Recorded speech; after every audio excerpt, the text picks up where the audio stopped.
Salaam Alaikum. Muhammad's Sunday Lectures, brought to you by the Nation of Islam, Muhammad's Temple, Unite. This Sunday's lecture will be brought to you by Brother Minister Haq Muhammad.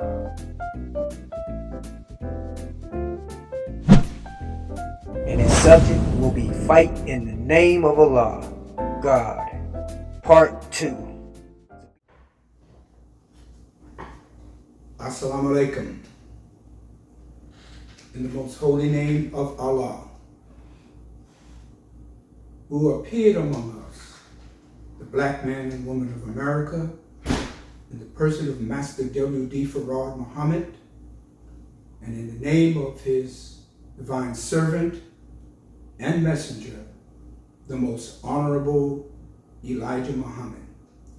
I greet my listeners, or our listeners, in the greeting words of peace and paradise. Once again, Assalamu Alaikum. Brothers and sisters, thank you for taking time out today to listen to our Sunday lectures, sponsored by the Muhammad's Temple of Islam United.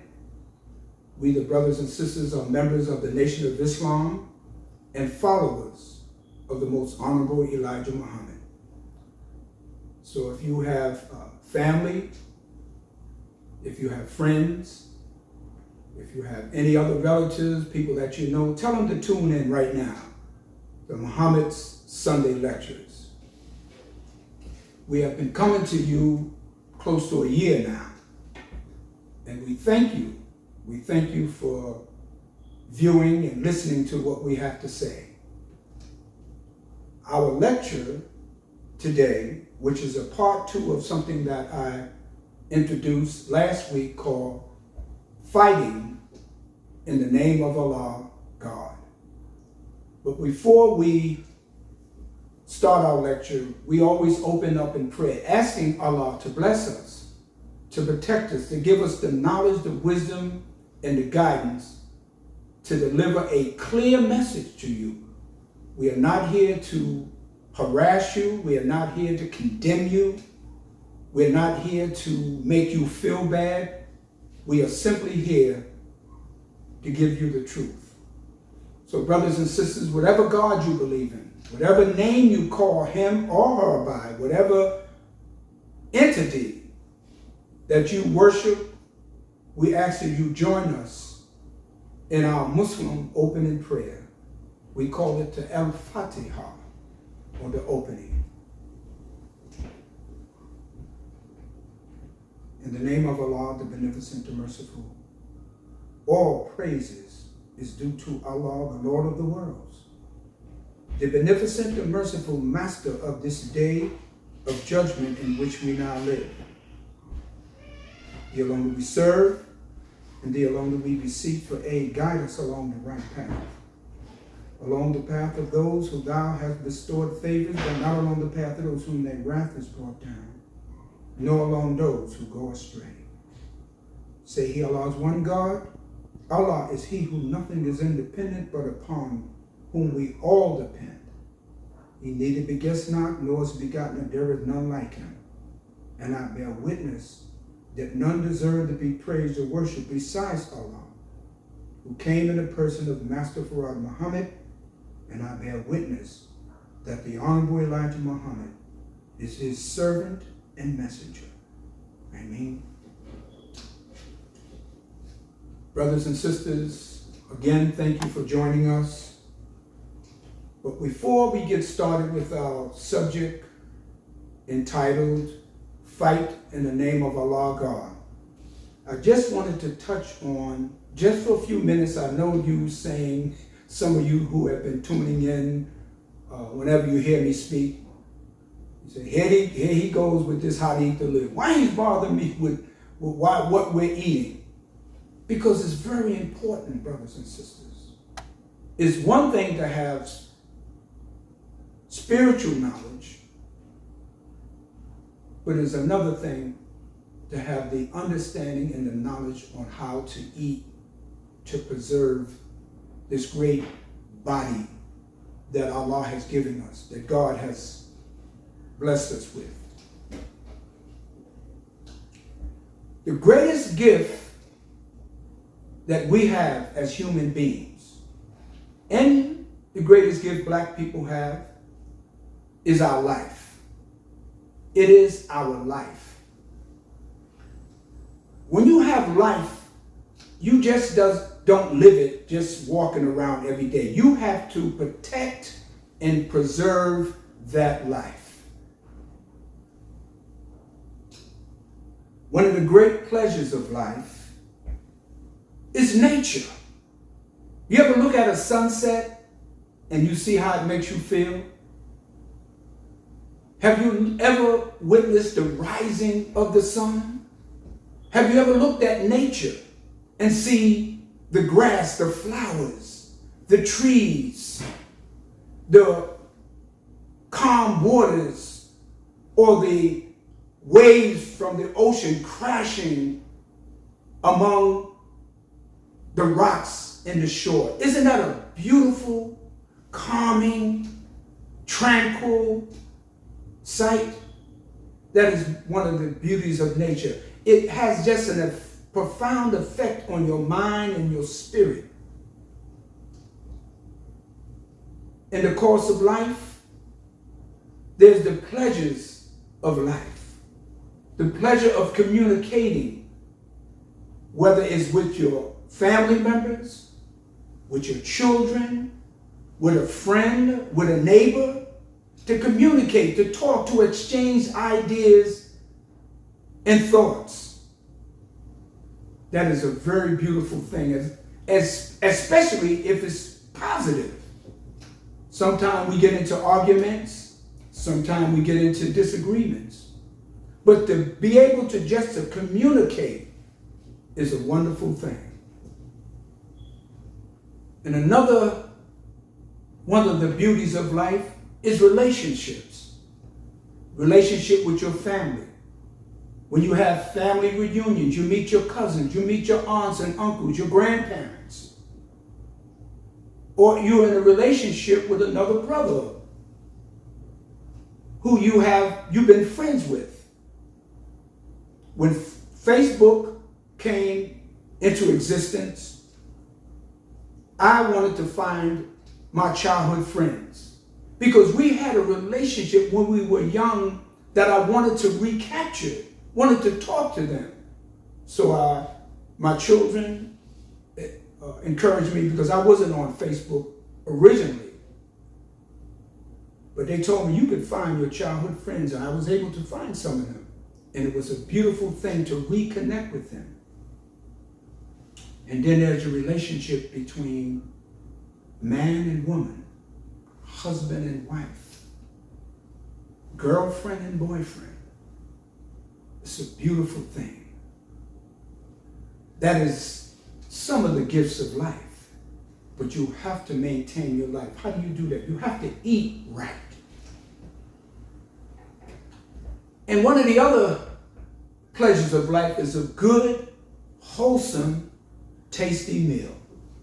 But we don't just eat for taste, but we eat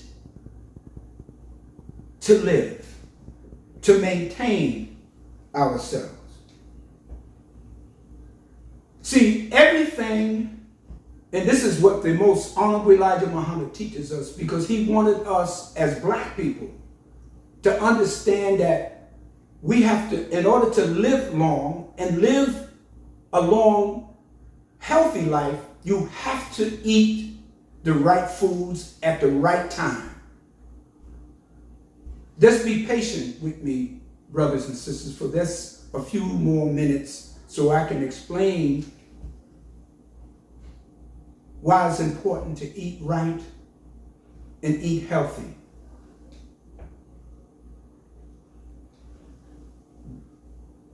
Everything in nature, everything in life, everything that's on the earth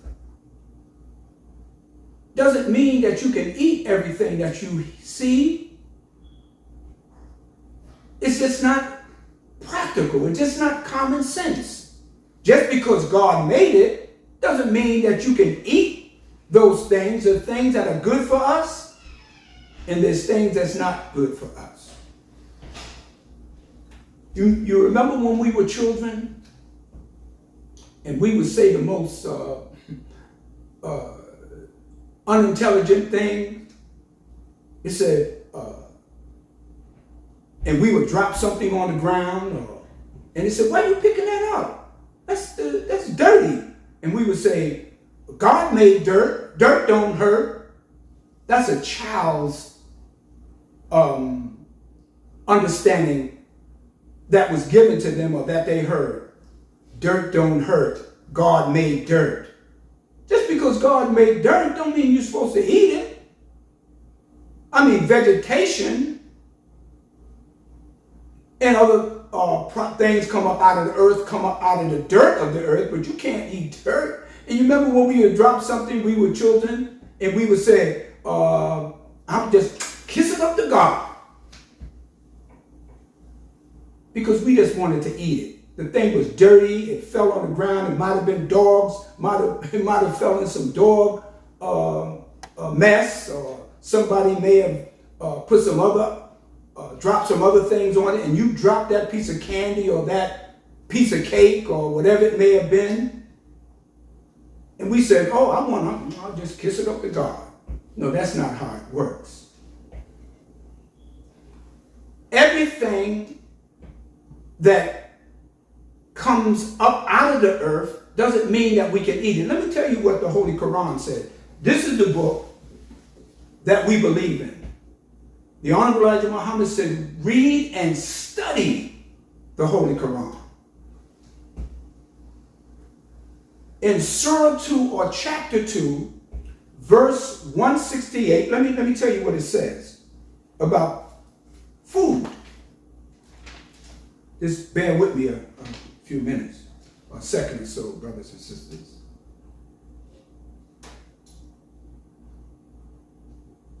Chapter 2, verse 168 of the Holy Quran, section 21. Write it down if you need to. Holy Quran, chapter 2, verse 168, the section 21 on prohibited foods. This is talking to the believers. This is talking to the human being. This is talking to us. It says, "O men, eat the lawful and good things from what is in the earth." What is lawful and good? What is practical for you to eat? What is good for you to eat, to nourish your body, to cleanse your body? And follow the footsteps and follow not the footsteps of the devil. Follow not the footsteps of the devil. Surely he is an open enemy to you. Okay? Eat the lawful and good things of the earth. So how do you know what is the lawful and good thing? You need someone to teach you. Some of us go to nutritionists. Some go to herbalists. Some go to doctors. Most of the doctors have no idea what to eat. All they're going to give you is 2 pills, telling you to get some Tylenol or some Motrin, or give you some other kind of medication, but they never teach you because they're not taught that in medical school. But what are the good things and the lawful things that we eat? The most honorable Elijah Muhammad and how to eat to live. How to eat to live teaches us the lawful and the good things to eat. Number 1, he said, do not eat the hog.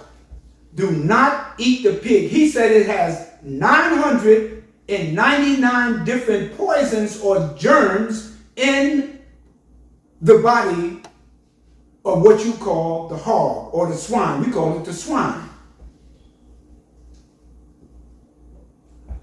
We have to maintain our lives, brothers and sisters. The greatest gift God has given us is our life. You know They say the average person lives about 80 years, maybe 70 years, depending on how they take care of themselves, man and woman. We sleep 8 hours a day, on an average, 8 hours a day. Now, if you calculate, if we live 70 years or 80 years and we sleep 20 years out of our life, those 20 years, 8 hours a night or 8 hours a day, or whatever it may be, that means you're dead. 20 years out of your life, you're asleep.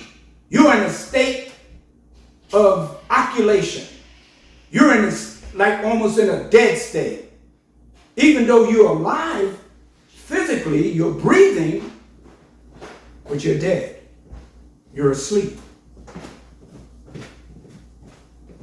And if you sleep 20 years out of your life, that means the other 50 years is the only part of your life that's left. That means you're only alive 50 years. The other 20 years, you're asleep. You're in a semi-coma. You're dead. Okay? So how do we maintain our life? He said, first of all, get off that pork. Stop eating that hard. I can't believe that certain people today are still eating pig feet, still eating pigtails, pig knuckles, hog-eared cheese. Yeah, there's some of our people that are still eating that. That was the food that the slave masters, when they brought us from Africa to America, put us on slave plantation, gave us the worst food. And it was the hog. And it was never good for us. So the Honorable Elijah Muhammad said that when he met God in person, after teaching him the knowledge of self, the knowledge of the reality of God, the knowledge of the reality of the devil, he said we have to eat better. He gave him different instructions on what we should eat, how we should eat, and when we should eat. So basically, he said, drink plenty of water. Stop, get away from all those sodas. Get away from all of those beverages. Those things are blues. I've seen blue sodas and yellow sodas and orange sodas. Those are nothing but dye and colors. He said, but drink water. Even if you drink water from the tap, brothers and sisters, it's better than drinking water. I mean, some of those sodas that you be getting in the store. Get a filter in your house. Get one of the refrigerators that filters out some of the poisons that's in the waters that you drink in your house. He said, eat fruits and vegetables. I noticed, I live in a community, there's only one fruit and vegetable store. And there's close to 60,000 people that live in my community. One fruit and vegetable store. But there's Chinese restaurants. There's pizza shops. There's all kind of other stores that don't give us the necessary health foods that we need to eat. But when I go into the white community, which is about a half a mile from my house, there's a fruit and vegetable store on every block on both sides of the street. We don't eat oranges. We don't eat watermelon. We don't eat cantaloupe. We don't eat broccoli. We don't eat all the kind of fruits and vegetables that's necessary for our bodies. But in the white community, they understand the value of fruit and vegetables. So I hope I didn't upset any of you by talking this way about foods. But seriously, brothers and sisters, we have to eat. I just met a sister today, early this morning, and I asked her how her boyfriend was doing. She said he's not doing well. I said, what happened? What's wrong? She said he has kidney failure. He's on dialysis. And that is something that is a growing problem among black people in America, particularly black men. And she said her daughter stays after him to make sure he takes his medication. I don't know how long he's going to live, but he can live long if he just reverse everything, he was doing. He was in jail for many years. I notice a lot of the brothers that come out of prison, they suffer from that. We are dying, but we can live better and longer and healthier if we follow the dietary teachings given to us from God in person to the Honorable Elijah Muhammad. I guarantee you. So I'll get off of that.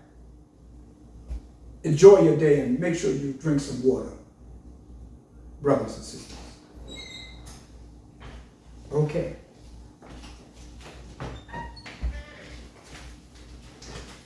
Let us move on and begin to talk about a very serious subject. And all our subjects are serious, but this is more in particular a sensitive subject. Fight in the name of Allah, God. So when you hear the word fight, the first thing you might think about is violence. The first thing that comes to an individual mind when you use the word fight is something violent. Not necessarily, brothers and sisters.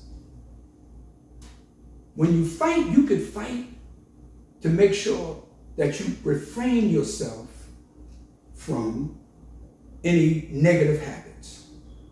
Sometimes we oversleep. You have to fight against sleep because sometimes, as I was saying, we sleep the average person 20 years out of our life.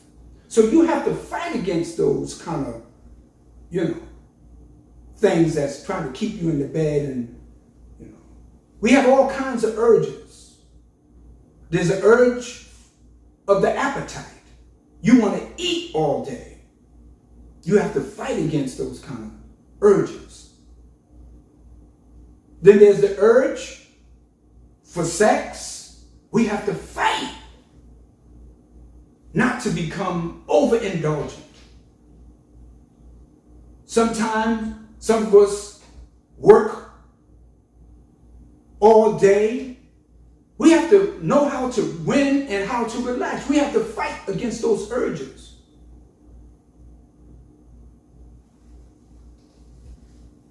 So it is not necessarily a violent thing, even though sometimes under certain circumstances, it comes with that. It may resort to a violent behavior.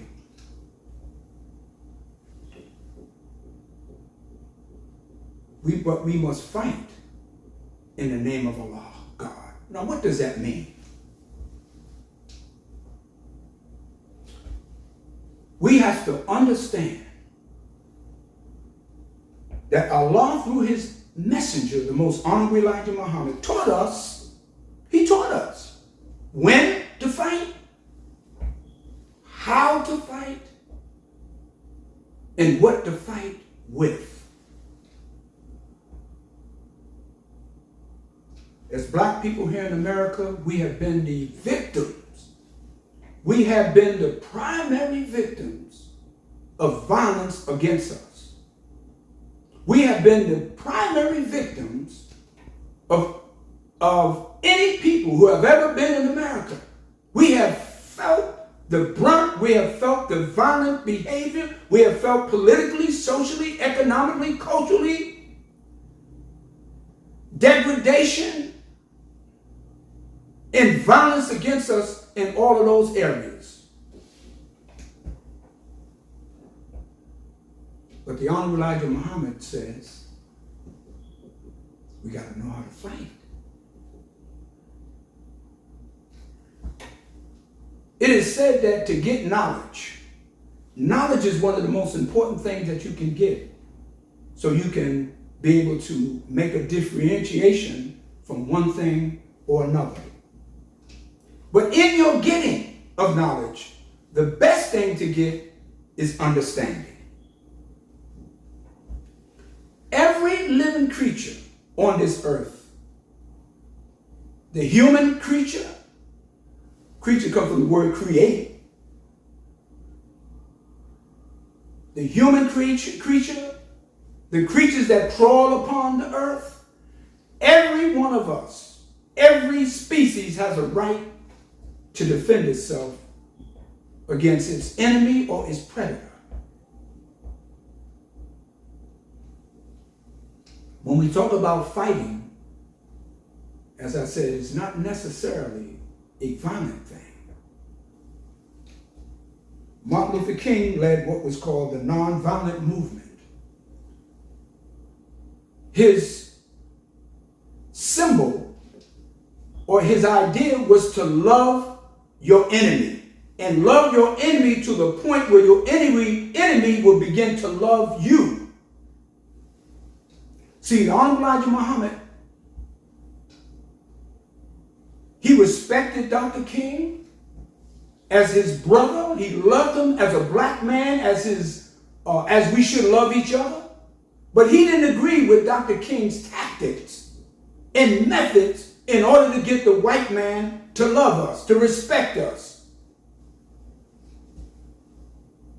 He didn't encourage we, his followers, to join those nonviolent movement, because the white man would beat women, drag them. I mean, I saw on the television, and you could see some of the pictures where they were black women's clothes. Children was beat, young children.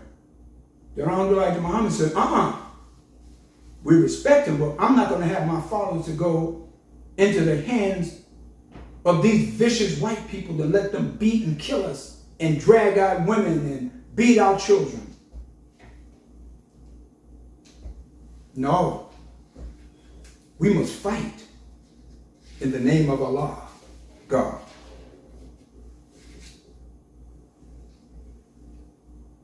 We must know when to fight, how to fight, and what to fight with.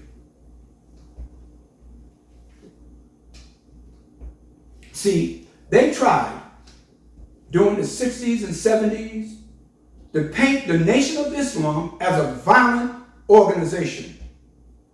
They said we taught hate and we promoted violence. The Nation of Islam, the very word Islam, is totally opposed to violence. It's totally opposed to hate. The word Islam, which is an Arabic word, which means peace. We're the promoters of peace. We're the promoters of violence. We're the promoters of nonviolent, to be nonviolent. We're the promoters of that. We don't go and cause anyone or try to make anyone believe in what we believe in. We teach the truth. They try to paint the fruit of Islam, the name given to the military training of men who belong to Islam in North America, as a violent group. The Honorable Elijah Muhammad instructed all of his followers, do not even carry as much as a penknife. And some of you brothers that are walking around with guns, trying to justify that the Honorable Elijah Muhammad, he was against that. We don't carry guns. We don't carry weapons. We believe in Allah. We believe that Allah can protect us. The fruit of Islam was never a violent group. We were always a group that defended ourselves, but we never was the aggressor against anyone. Let me tell you something about the history of Islam, because the Honorable Elijah Muhammad told us history is best qualified and most attractive for all our research. In the time of Prophet Muhammad, may peace be upon him, did you know that when the Muslims rose up in Saudi Arabia under the guidance of Prophet Muhammad, they were pacifists. You know what a pacifist is? A pacifist is a person that doesn't want to fight, that would not instigate a fight. The Muslims were nonviolent. They were like Dr. King. They were pacifists. You know. And then, you know, the enemies of the Muslims during that period, many of them were Christians. Many of them were Jews. But the major group that wanted to destroy and kill Prophet Muhammad and the Muslims were the Quraysh. They were a tribe. They were a tribe in Saudi Arabia. Many of them were the family members of Prophet Muhammad. They were cousins. They were distant relatives. They were uncles, and they wanted to wipe out. They said, who is this man teaching this new religion? He say he's a prophet. And the Muslims didn't fight. They were beating them. They ostracized them. Some of them were even killed in the early rise of Islam. In the time of the early rise of Islam,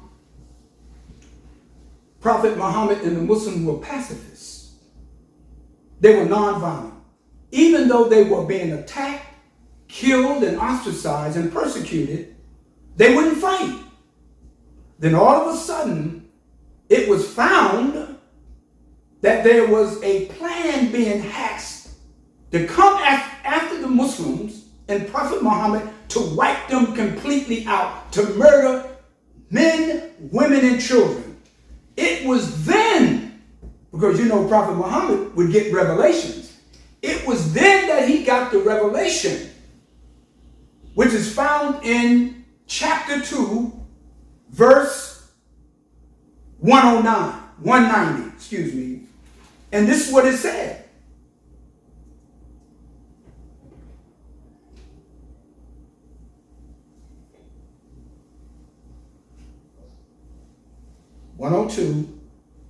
Verse 190.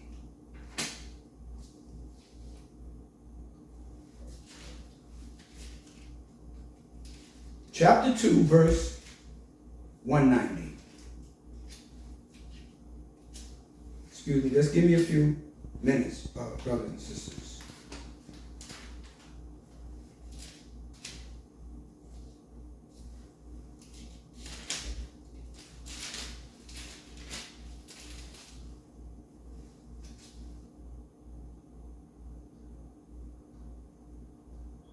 It said, now this is a revelation that Prophet Muhammad received. And fight in the way of Allah against those who fight against you, but be not the aggressor. Surely Allah loves not the aggressors. Okay? This is where you hear us in the Nation of Islam say, never be the aggressor. Never attempt to fight anyone. Fight in the name of Allah. Never be the aggressor. And when Prophet Muhammad found out, see the automatic revelation came to him. When he found out, he said, fight in the name of Allah. And that's when the Muslims rose up and began to protect themselves and defend themselves against the onslaught or the attempt by the enemies to wipe out the Muslims. It said fight in the way of Allah. So when we say fight we heard us say in the name of Allah, really in Arabic, that's not the proper term. It's really fight in the way of Allah.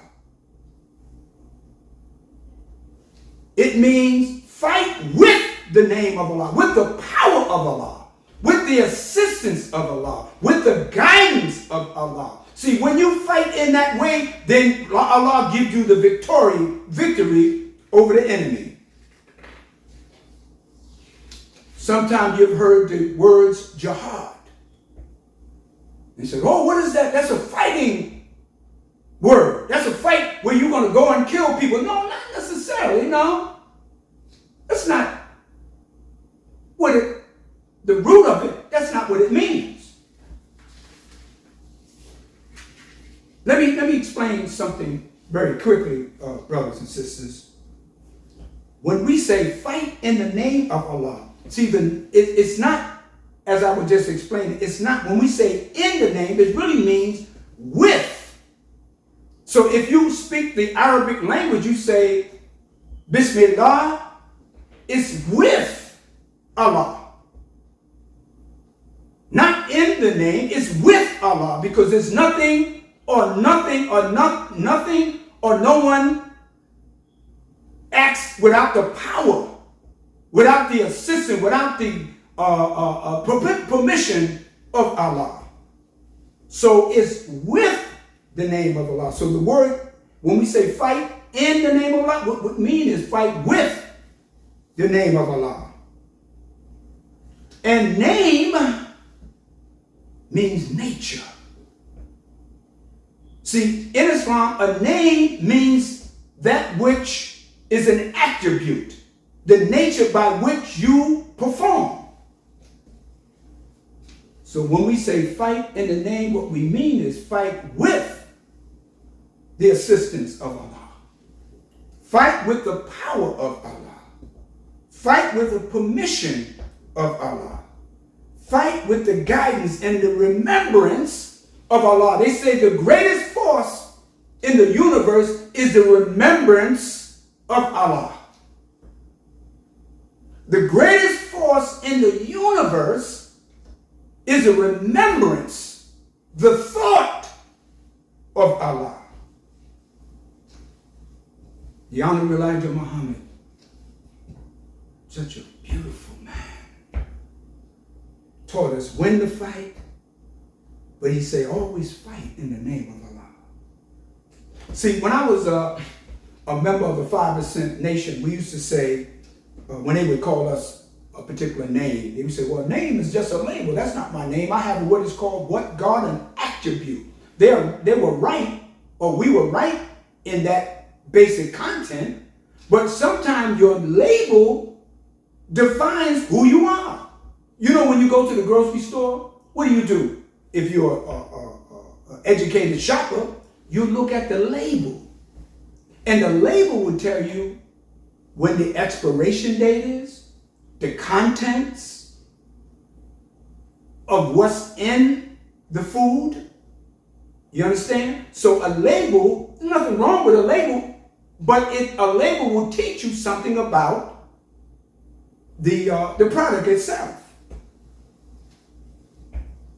So this is why in the Holy Quran, in the Surah Al-Baqarah, which means a cow, in verse 2 again, chapter 2, or Surah 2, verse 31, God told Adam, instructed Adam all the names of that which was in creation. What do you mean the name? What do you mean? When you said the name talks about the nature of a thing. Name gives you the purpose of a thing. So Allah taught Adam all the names of the things in creation, how they function, how they interact with things. So once you understand the nature of things, then you can better deal with it. This is why the Honorable Elijah Muhammad said the white man was the devil. Told us that the white man was the devil. He wasn't making fun at the white man. He was using the language of Scripture. What does a devil do? A devil practices evil. A devil practices murder. A devil practices sinister things. He wasn't calling the white man some kind of, he wasn't that kind of man. He was telling you the nature or the name of that thing and how that thing functions. So you'll be able to make a differentiation or protect yourself. And of course, in the Bible, in Genesis 2:20, chapter 2, verse 20, in the book of Genesis, God tells Adam, of all the trees in the garden,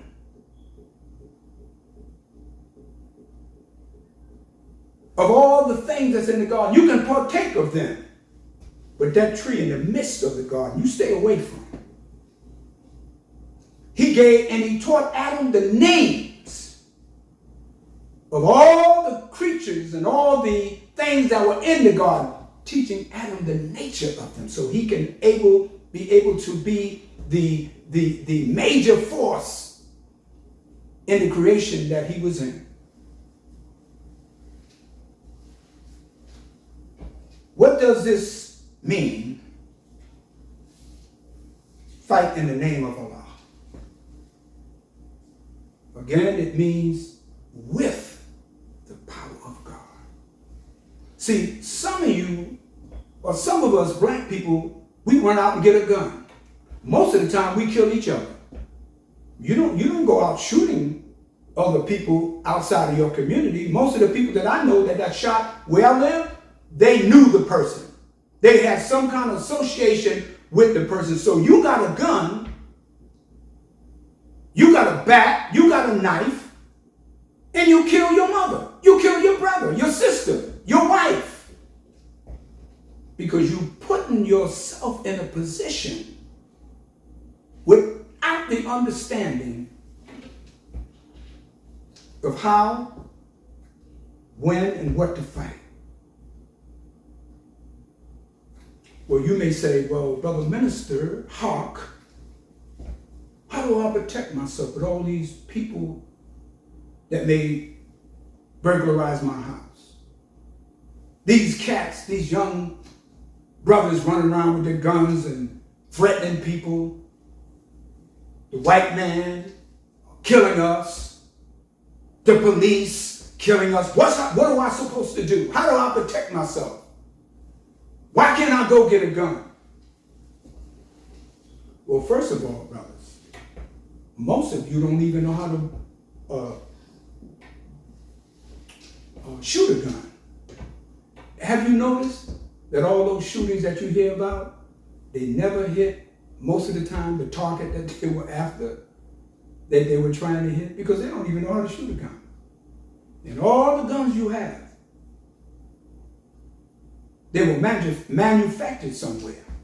They have a serial number on it. And the white man knows where every gun is at, where it was bought, how it was obtained, how it was transported from one part of the country to another. They know where all the guns are there.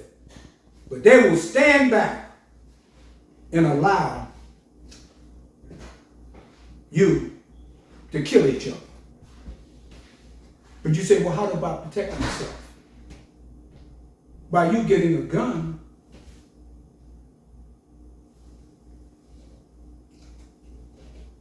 and you get dozens of people that come after you, well, how are you going to protect yourself?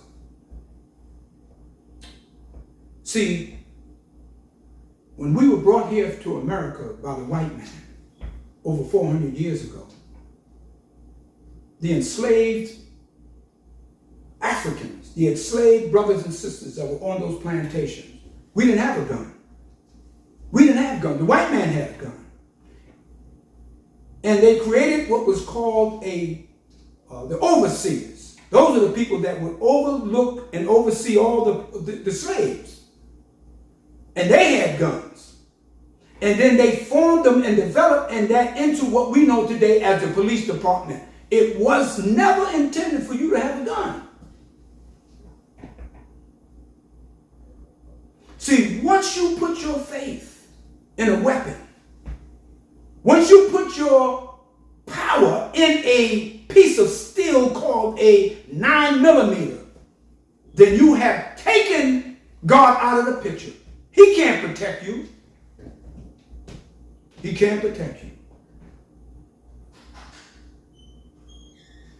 Once you put your faith, once you put your power in a physical gun, God leaves you. you're on your own.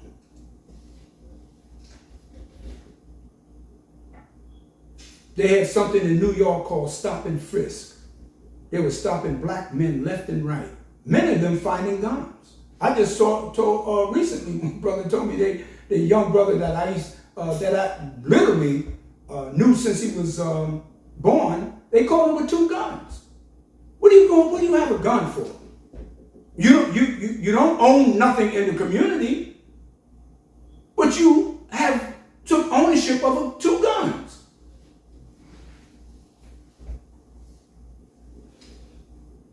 Fight in the name of Allah. Fight with the name of Allah. In April 27th, in 1962, let me give you some history and some example, because the Honorable Elijah Muhammad, from 1931 up into the 60s, protected many of his followers through proper guidance, divine guidance. He never said that we wouldn't lose our life. He never said that some of us will be a casualty. But he said, if you follow me, Allah will bless us to have few casualties. So on April 27, 1962, at temple number 27, or you might call mosque number 27, the police department in Los Angeles, California, rolled on the believers at that temple as they were leaving the mosque that night.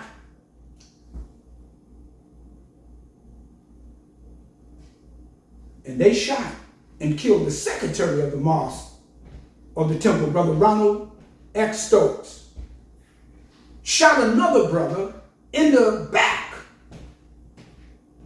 rendered him paralyzed for the rest of his life, Brother William, and shot some other brothers. And the brothers were unarmed. They were fighting the police, but they were unarmed.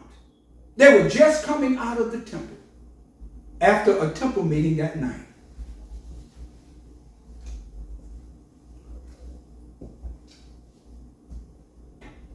After that incident, the brothers wanted to fight. The FOI wanted to fight. They wanted to go to war. Malcolm was upset. Malcolm was prancing back and forth. They're going to pay.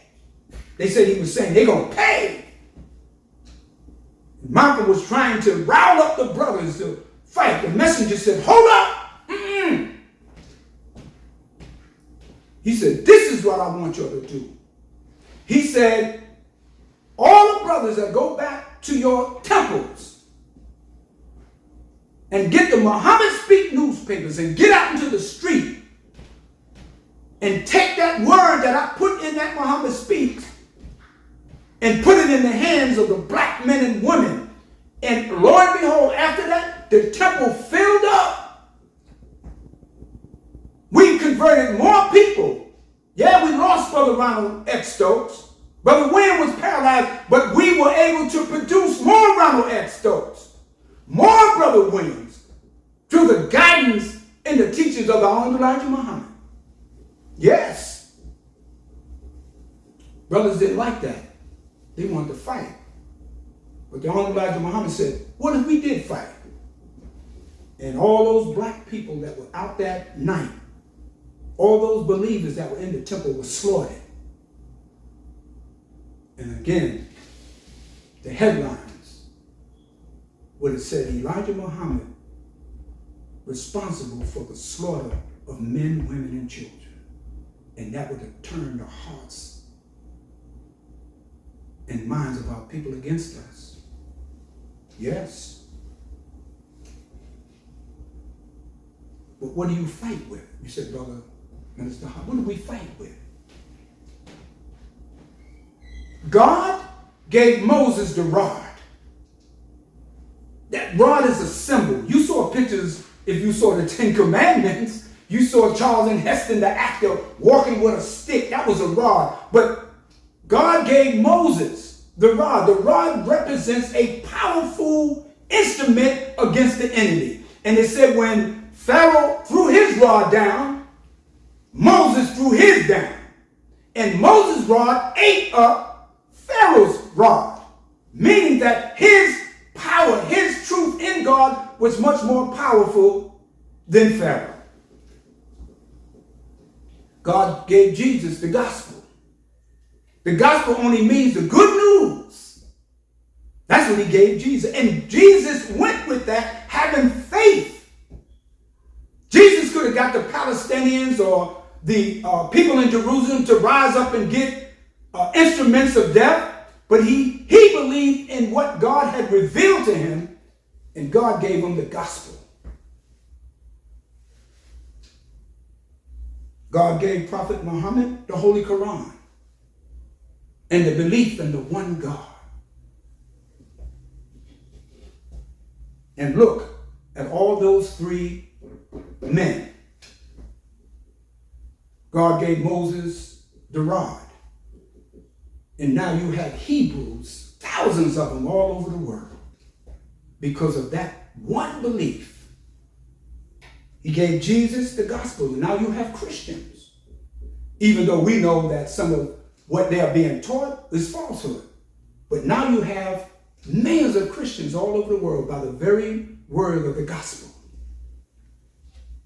He gave Prophet Muhammad the Holy Quran and the belief in the one God. Now you have Muslims from the sunny shores of China all the way to the northern Eastern Europe. You have Muslims. They say there's about maybe 1 billion Muslims all over the planet. What did he give to the Honorable Elijah Muhammad? What did he give to the Honorable Elijah Muhammad? As he gave Moses, Jesus, and Prophet Muhammad, peace be upon him, he gave the Honorable Elijah Muhammad the truth. The truth is a weapon that is so powerful, it penetrates the minds and the hearts of our people and makes them come alive. It's the life-giving teachings of the Honorable Elijah Muhammad from God himself in person. Oh, you can't fight against the truth.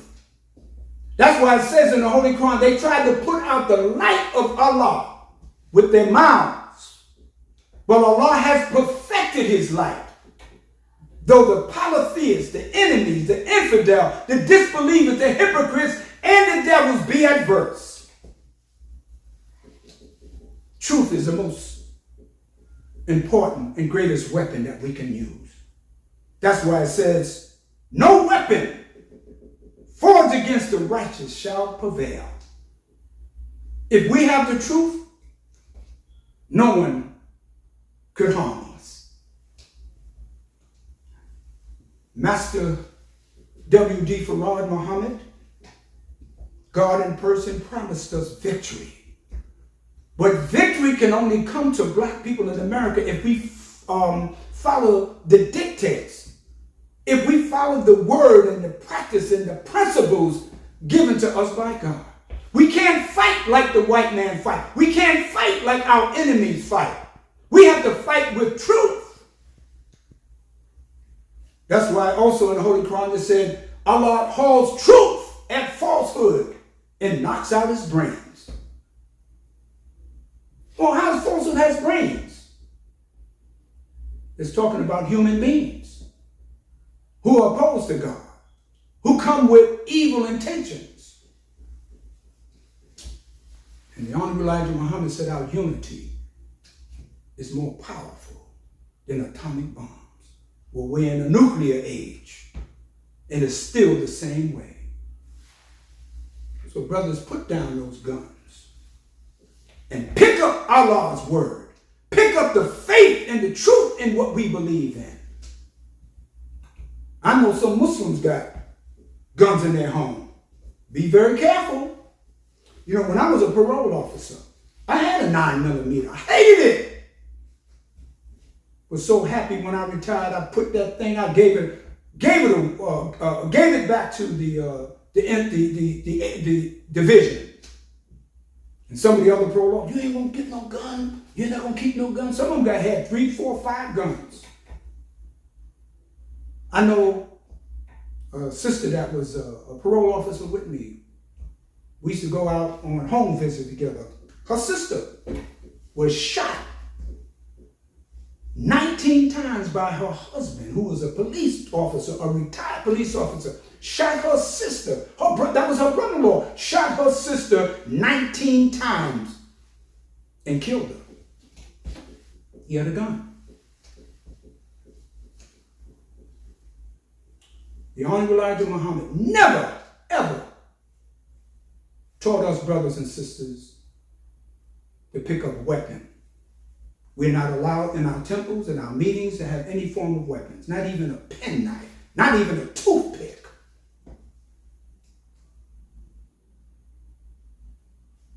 The Honorable Elijah Muhammad wrote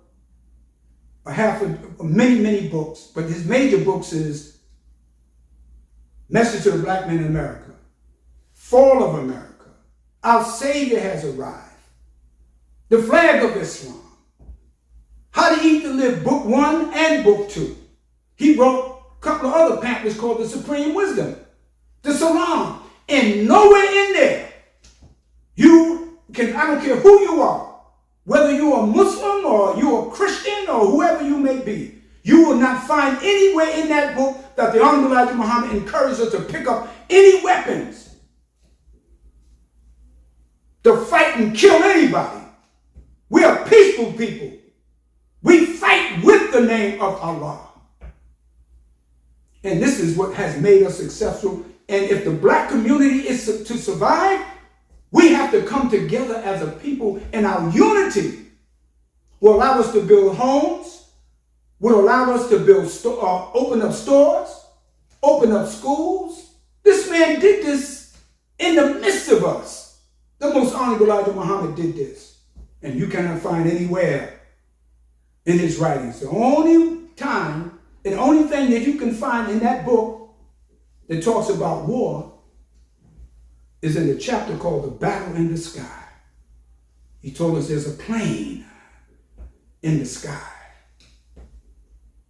He said it's a half-mile by half-mile square. It's a wheel within a wheel. A sphere within a sphere. A people within a people. A nation within a nation. He said that plane has 1,500 bomber planes. But what is the greatest understanding to that? Some of us said we've seen it. Some say they haven't seen it. But what is the greatest understanding? He said the battle would take place in the sky. It will be on a high level. If you look in the book of Genesis, it's described a serpent that's crawling on its belly. But after you go to that Bible from Genesis to Revelation, in the book of Revelation, it's no longer a serpent, a snake crawling on his belly. It's a dragon now. It has transformed to a higher level. They're dealing with technology now. Drones, weapons of mass destruction. But we believe in Allah. This is why the Honorable Elijah Muhammad taught us of this great will. But what about this will? That's the only part where he talks about there's a battle. And he said in the war of Armageddon, you don't win. You have to survive the war of Armageddon because it's so deadly. We are literally in the judgment right now, brothers and sisters. And he's trying to take us as black people and give us the right guidance. As I near my conclusion, brothers and sisters, he talked about that great battle in the sky. He described this wheel. He said the wheel had living creatures and it had faces. What does that mean? He said there was the noise coming from the wheel. And he began to, in his description, because he did several articles on the mother plane, he said some of the description in it was like a calf foot. He said, what does that mean? And he said the foot was split. And there were 4 creatures that was taken up in the ship. But what does that all mean? You looking up in the sky, you may or should be maybe looking down here.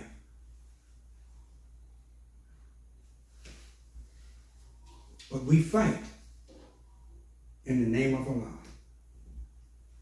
And all of what America has done to us, there's 40 to 50 million of us, black people, we are still here. Showing you that God is the great one, the merciful, the beneficent, and he can protect us.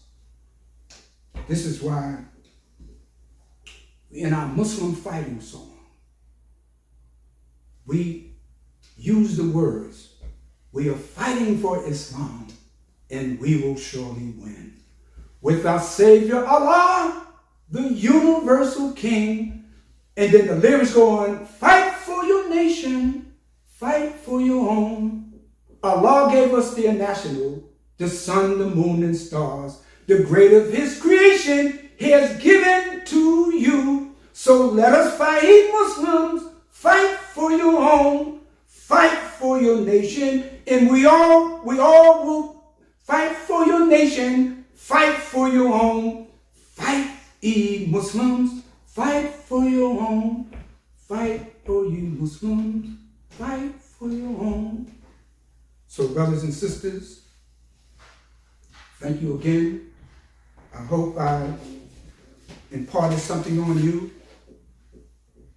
So what we fight with the truth. How do we fight? We come together as a people to unify, to organize, and to strategize our exit.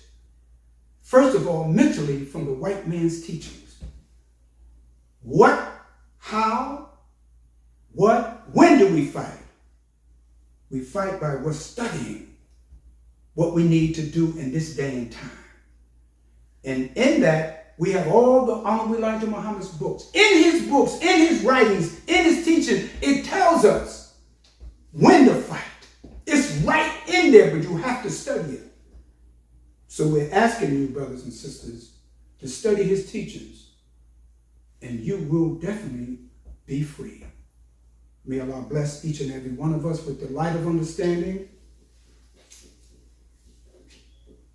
And may we, when we fight, remember, fight with the name of Allah, with his power, with his guidance, with everything that he has given us, and we will be free. Assalamu alaikum.